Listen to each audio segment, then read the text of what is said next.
किसकी कार में बैठे हुए हो?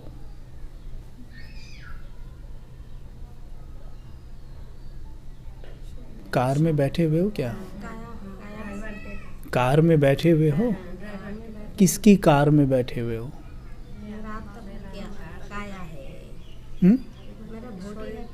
आपका बॉडी है, ये कार आपकी है ना?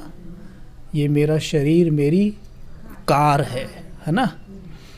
ये कार तब तक बिल्कुल बेकार है जब तक इसे अपना मानते रहेंगे। हमने एक प्रैक्टिस करनी है, दिन में कई बार बार इस कार की ड्राइविंग सीट पर इसके मालिक को बिठाया करो। जैसे कल एक प्रैक्टिस की थी ना कि ड्राइवर यानी बाबा ड्राइविंग सीट पर बैठकर मुझे सिखा रहे हैं, बच्चे इस कार को ऐसे चलाना है, ऐसे इन आँखों से देखना है और ये देखना है, कानों से ये सुनना है और मुख से ये बोलना है। प्रैक्टिस, हमें केवल प्रैक्टिस करना है। कुछ दिनों में आप देखेंगे कि जैसे मानो कि आप कुछ कर ही नहीं रहे हैं, सब कुछ आपके जीवन में आप ही हो रहा है। शुरू में थोड़ा अटेंशन देना पड़ेगा, है ना? जैसे मानिए कि एक व्यक्ति पे कार है, तो उसका छोटा सा बच्चा भी क्या कहता है? किसी से कहेगा तो क्या बोलेगा? हमारी कार है, यही कहता है ना? कई बार तो जो स्मार्ट बच्चे होते हैं वो क्या कहते हैं? मेरी कार है ना? जब वो थोड़े बड़े हो जाते हैं, स्कूल कॉलेज में किसी दिन कार लेके चले जाते हैं पापा की, तो वहाँ तो बिल्कुल नहीं कहते पापा की कार है, वहाँ तो यही कहते हैं मेरी कार है, कहते हैं ना? लेकिन है तो पापा की कार है, बाबा की कार है ना? पापा मतलब बाबा एक ही बात है, तो मतलब बाबा की कार है। लेकिन जो चीज़ बाबा की है वो बच्चे की अपने आप हो जाती है। लेकिन जो बच्चा उसे अपने पापा की ना मानकर पूरी तरह अपनी मान ले, तो वो उसका दुरुपयोग करने लगता है। दोस्तों को बिठाएगा, पार्टी करेगा, गलत सलत खान पान करेगा, कहाँ कहाँ उस गाड़ी को लेके घूमेगा और इधर उधर चलाएगा, बहुत तेज़ चलाएगा और ठोक देगा, है ना? लेकिन जिस बच्चे को ये याद रहता है कि ये कार मेरे बाबा की है, वो बच्चा बड़ा संभाल के उस कार को चलाता है, क्योंकि वो उस कार का हिसाब किताब उसे अपने पापा को देना है। ठीक है? ठीक वैसे ही एक कार मेरे बाबा की है, उसने मुझे दी है, आपको सबको दी है। बाबा के पास इतनी सारी कारें हैं। हम में से कोई मर्सिडीज़ है, कोई एम्बेसडर है, कोई रेंज रोवर है, सब अलग अलग हैं। आप कौन सी कार हो? आपके पास कौन सी कार है? आपके पास कौन सी कार है माता जी? भाइयों कौन सी कार है? भाई जी कौन सी कार है आपके पास? एम्बेसडर पुरानी है, पुरानी एम्बेसडर हो गई है। एम्बेसडर के फ़ायदे बहुत सारे हैं। ठीक है? जो कार्य एम्बेसडर कर सकती है वो मर्सिडीज़ नहीं कर सकती, और जो मर्सिडीज़ कर सकती है वो एम्बेसडर नहीं कर सकती।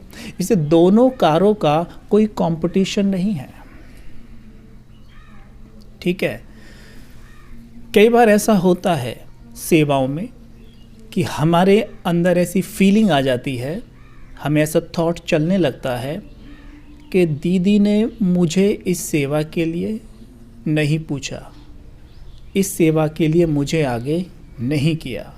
मैं ये सेवा कर सकता था, लेकिन उनको पूछा गया, बार बार उनको पूछा गया। जहाँ कार्य सुई का है वहाँ तलवार किसी काम की नहीं, और जहाँ तलवार का कार्य है वहाँ सुई काम की नहीं। ठीक है, जहाँ कार्य मर्सिडीज़ का है वहाँ ट्रैक्टर का कोई काम नहीं है, और जहाँ ट्रैक्टर का काम है वहाँ मर्सिडीज़ का कोई काम नहीं है। और दोनों के बीच में कोई कंपैरिजन भी नहीं है, कोई कंपटीशन भी नहीं है। ठीक है, और हम सभी ऐसे ही हैं बाबा के। हम में से किसी को ट्रैक्टर मिला हुआ है, किसी को मर्सिडीज़ मिली हुई है, सबकी अपनी अपनी विशेषताएं हैं। ट्रैक्टर समझते हैं ना आप? ट्रैक्टर समझते हैं। ट्रैक्टर खेत में जुताई करता है, ज़मीन को उपजाऊ बनाता है, इतना सारा सामान अपने ऊपर लाद के चलता है, राइट? वही मर्सिडीज़ क्या करती है? कुछ नहीं करती। अनेक 4-5 लोगों को बिठाकर अपने अंदर और 150 तक की स्पीड पर दौड़ सकती है। दौड़ तो और भी सकती है, लेकिन लिमिट की बात करें तो अगर कायदे में चलें तो 180 की स्पीड पर आराम से जा सकती है। ठीक है, लेकिन मर्सिडीज़ कभी भी खेत की जुताई नहीं कर सकती, कभी भी अपने ऊपर उतना सामान नहीं लाद सकते जितना ट्रैक्टर लाद सकता है। वहीं अगर ट्रैक्टर सोचे कि ये सड़क पे जब भी चलते हैं ना, ये मर्सिडीज़ को ही पूछते हैं, ये मुझे नहीं पूछते, तो ट्रैक्टर गलत है ना, गलत सोच रहा है ना वो। क्योंकि उसकी विशेषता क्या है? आज के महावाक्यों में क्या थी? विशेषता को लेकर वरदान याद करो। अपनी विशेषताओं को सेवा में लगाकर बढ़ाने वाले सिद्धि स्वरूप भव। ट्रैक्टर को सिद्धि है, वो खेत की जुताई ऐसे कर जाएगा, ठीक है, पूरे दिन करता रहेगा, लेकिन सड़क पे अपने ऊपर 5 लोगों को बैठाकर 100 की स्पीड पर कभी नहीं दौड़ सकता। ठीक है, और वहीं मर्सिडीज़ कहे कि जब भी खेत की जुताई करते हैं ना, ये मुझे नहीं पूछते, तो गलत हो जाता है ना। हमारे जीवन में अधिकतर प्रॉब्लम्स तो इसलिए चल रही है, मुझे यहाँ नहीं पूछा, उन्हें आगे किया, मुझे आगे नहीं किया, उन्हें आगे बढ़ा दिया, मुझसे नहीं पूछा। आपकी विशेषता जो है उस अनुसार इस यज्ञ में परमात्मा ज़रूर यूज़ करेंगे। ठीक है, ज़रूर यूज़ करेंगे, बशर्ते आप उस ट्रैक्टर की तरह ना सोचें। बशर्ते आप ट्रैक्टर की तरह ना सोचें कि मुझे मर्सिडीज़ की जगह यूज़ क्यों नहीं किया जाता, और मर्सिडीज़ की तरह भी मत सोचना कि मुझे ट्रैक्टर की जगह यूज़ क्यों नहीं किया जा रहा है। अपनी विशेषताओं को पहचानो, उन पर फोकस करो, वो दिन पर दिन बढ़ती चली जाएंगी। ठीक है, दिन पर दिन बढ़ती चली जाएंगी, और आप देखेंगे उन विशेषताओं के माध्यम से हमारे द्वारा बहुत सारी सेवाएं हो रही हैं। और वो करते करते जो विशेषताएं दूसरी आत्माओं में भी हैं, उन्हें भी फिर हम धीरे धीरे उठाना शुरू कर सकते हैं।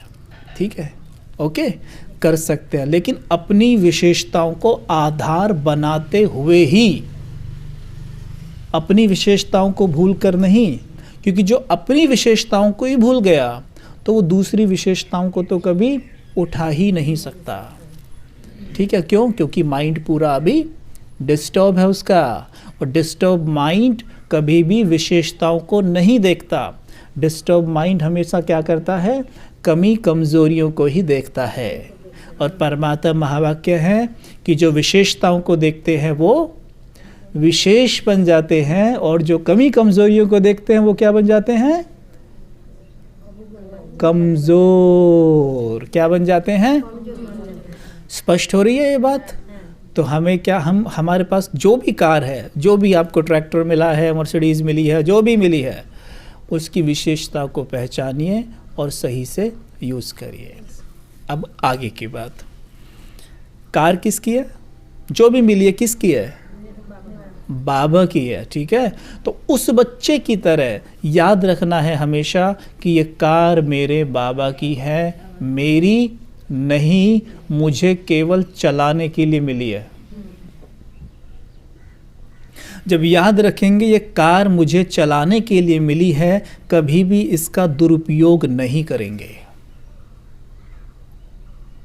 ठीक है। और सबसे बड़ी बात, इसमें पेट्रोल और इसकी सर्विसिंग बिल्कुल सही समय पर करेंगे, ठीक है। क्योंकि पापा ने जब मुझे दी थी ये चलाने के लिए तो कहा था बेटा इसकी सर्विसिंग और साफ़ सफाई का ध्यान आप ही को रखना है, ठीक है। तो रखेंगे ना ध्यान। तो जैसे शरीर में भी जो ये उथल पुथल होती रहती है ना कई बार, कि अभी ये बीमारी हो गई, अभी वो बीमारी हो गई, अभी ऐसा हो रहा है, अभी वैसा हो रहा है, आप चेक करेंगे तो पाएंगे कहीं ना कहीं समय पर सर्विसिंग और पेट्रोल नहीं डल रहा है। तो अपने टाइम टेबल को भी चेक कर लें अपने आप, ठीक है, कि हमें किस समय पर क्या भोजन करना है और क्या नहीं करना है। जैसे अब अमृत वेले की बात हम कर रहे हैं, अभी जैसे अमृत वेले की बात हम करते हैं थोड़ी सी।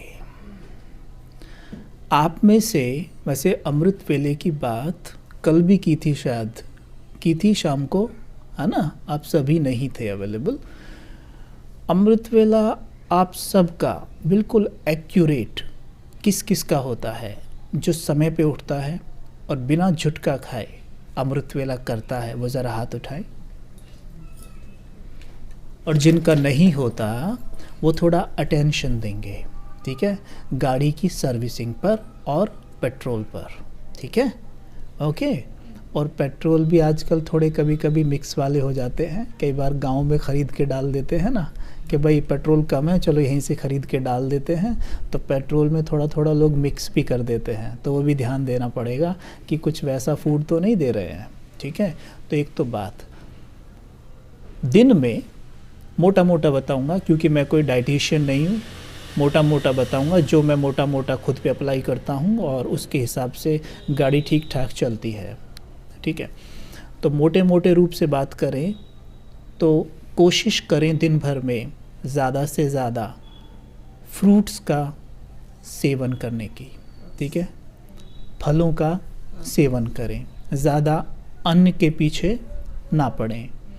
मैं आपसे ये नहीं कह रहा हूँ कि आप अन्न छोड़ दें, जैसे पहले भी कहा था कि बैठना भी अच्छी बात है, सोना भी अच्छी बात है और चलना भी अच्छी बात है, पर ना पूरे दिन चलना है, ना पूरे दिन सोना है और ना पूरे दिन बैठना है। ठीक वैसे ही ना पूरे दिन अन्न के पीछे पड़ना है, ना पूरी तरह से अन्न को छोड़ के भाग जाना है, ठीक है। हर चीज़ में बैलेंस रखिए, बैलेंस से ब्लेसिंग्स मिलती हैं, ठीक है। जब कल तक आप पूरी तरह अन्न पर आधारित थे और एकदम अन्न छोड़ दें तो उसका भी आपको नेगेटिव असर देखने को मिल सकता है, पर ऐसा भी नहीं है। कुछ आत्माएं पूरी तरह जूसेस और वेजिटेबल्स पे रहती हैं और उनका बॉडी भी उनका अच्छा साथ देता है, ये डिपेंड करता है आपकी प्रकृति पर, ठीक है। फिर भी फ्रूट्स और वेजिटेबल्स जब आप भोजन करें तो ध्यान दें कि कोशिश करें उसमें थोड़ी सी ना कटी हुई सब्जियां कच्ची रखें, जिन्हें हम सैलेड्स कहते हैं, सलाद कहते हैं, ठीक है। और शाम को भोजन कभी भी लेट ना करें और भरपेट ना करें कभी भी। अगर आपकी कैपेसिटी 2 चपाती खाने की है तो रात्रि में 1 चपाती खानी है। शुरू में ऐसा लगेगा अरे मैं तो भूखी रह गई, वो 2-4 दिन ही लगेगा, उसके बाद क्या होगा, लगना बंद हो जाएगा, बिल्कुल लगना बंद हो जाएगा और आप एक ही चपाती से संतुष्ट हो जाएंगे, मन ही नहीं करेगा खाने का, ठीक है। और सोने से 2 घंटे पहले कम से कम, 2 से ज़्यादा हो जाए तो और अच्छी बात है, ठीक है, कम ना हो, ठीक है। और भोजन करने के बाद शाम को थोड़ा वॉक ज़रूर करें, ठीक है। वॉक सभी करते हैं भोजन के बाद शाम को? कोई भी नहीं करता है ना? कभी कभी करता है ना, रोज़ करना है। शाम को वॉक ज़रूर करना है। एक दिन भोजन करके शाम को वॉक करके देखो, आपको पता पड़ जाएगा कि आज मैं कैसा अनुभव कर रही हूँ, मुझे नींद कैसी आई, मुझे क्या पॉजिटिव रिस्पांस बॉडी की तरफ से मिल रहे हैं, ठीक है। तो ये बात थी किसकी? सर्विसिंग की। अब आगे चलते हैं। ये हम किस लिए कर रहे हैं? ताकि अगले दिन अमृत वेला जब उठें तो फ्रेश उठें। गाड़ी की सर्विसिंग सही से होगी तो ही गाड़ी चल सकती है ना। तो जब सवेरे उठेंगे तो फ्रेश उठेंगे, क्योंकि पेट खाली है, एकदम फ्रेश उठेंगे। और सबसे अच्छी बात, इनमें से कई बात आप जानते हैं, फिर भी एक दो बातें हम और ऐड कर देते हैं। जो वृक्ष हैं, सवेरे सवेरे 4 बजे के आसपास वृक्ष भी जागते हैं, क्योंकि वृक्ष भी सोते हैं ना। आप तो जानते ही हैं कि रात्रि को आप किसी को फूल, बच्चों को आज भी तोड़ने नहीं देते होंगे, पत्तियां नहीं तोड़ने देते होंगे। क्या कहते हैं कि बेटा पेड़ सोया हुआ है, मतलब उस समय पर पेड़ क्या कर रहा है? कार्बन डाइऑक्साइड छोड़ने लगा है, ठीक है। तो उस वक्त उसके पास जाना ठीक नहीं होता। लेकिन सवेरे वृक्ष उठ जाते हैं जल्दी। कितने बजे? 4 बजे। आप ही के साथ, ये ब्रह्म मुहूर्त का समय है, ठीक है। वृक्ष उठे, और कहा जाता है उस समय की ऑक्सीजन जो वृक्ष देते हैं वो हमारी ब्रेन के लिए एक वरदान है, एक अमृत तुल्य है, अमृत के समान है। उस समय की ऑक्सीजन बहुत अच्छी होती है हमारे माइंड के लिए, ब्रेन के लिए। इसलिए प्रकृति का भी नियम है 10 से 4 सोने का, ठीक है। प्रकृति बन ही इस तरीके से है कि 10 से 4 मतलब सोना है। उस समय प्रकृति भी सो जाती है, ठीक है। फिर आप उठते हैं, प्रकृति आपके साथ जागती है, आप भी उठते हैं, पेड़ ऑक्सीजन देना शुरू करते हैं। उस ऑक्सीजन को लीजिए। कोशिश करिए सवेरे उठते ही कि आप एक ऐसे स्थान पर चले जाएं जहां पर ऑक्सीजन प्रॉपर है। आप बहुत भाग्यशाली हैं, यहाँ चारों तरफ बहुत ग्रीनरी है, वृक्ष हैं, है ना। ऑक्सीजन की कमी नहीं है यहाँ पे, है ना। अभी भी यहाँ बैठे हैं, देखो कितना अच्छा अनुभव हो रहा है ना। तो यहाँ ऑक्सीजन की तो कोई कमी नहीं है। लेकिन जैसे सवेरे उठते ही कई बार क्या करते हैं, आजकल जैसे सर्दी है तो जिस कमरे में सोते हैं हम क्या करते हैं, पूरा दरवाजे बंद कर देते हैं ना, खिड़कियाँ बंद रखते हैं, ठंड ना लगे। तो वहाँ पे ऑक्सीजन की थोड़ी कमी रहती है। तो ऑक्सीजन की कमी मतलब ब्रेन में ऑक्सीजन की कमी मतलब सुस्ती आना, नींद आना। आप ट्राई करके देख सकते हो। जब अमृत वेला आपको ऐसा अनुभव हो यूं, तो तुरंत 3-4 गहरी सांस लेके देखना। कुछ देर के लिए नींद गायब हो जाएगी, क्योंकि आपने 3-4 ही सांस लिया ना, इसलिए कुछ देर के लिए गायब हो गई। लेकिन अगर अमृत वेला निरंतर आप लंबी सांस लेते रहे तो आपको नींद आ नहीं सकती, गारंटी करते हैं। इस बात की गारंटी रही, नींद नहीं आ सकती आपको अमृत वेला कभी भी, अगर श्वास गहरी होगी तो, ठीक है। कैसे सांस होनी चाहिए? भरपेट, और फिर उसे पूरा बाहर निकालिए। इसीलिए प्राणायाम में करते नहीं है, अनुलोम विलोम, श्वास लेना और छोड़ना, श्वास लेना और छोड़ना। ओम ध्वनि परफेक्ट, ओम ध्वनि इज परफेक्ट। इसलिए बाबा यज्ञ के आदि में क्या कराते थे? ओम ध्वनि। 10 मिनट रोज ओम ध्वनि कर सकते हैं तो करिए, वेरी गुड। बहुत फायदे होंगे, बहुत सारे, सिर्फ नींद को लेकर ही नहीं, बॉडी को, यानी आपका जो कार बाबा ने आपको दिया परफेक्ट रहेगी एकदम।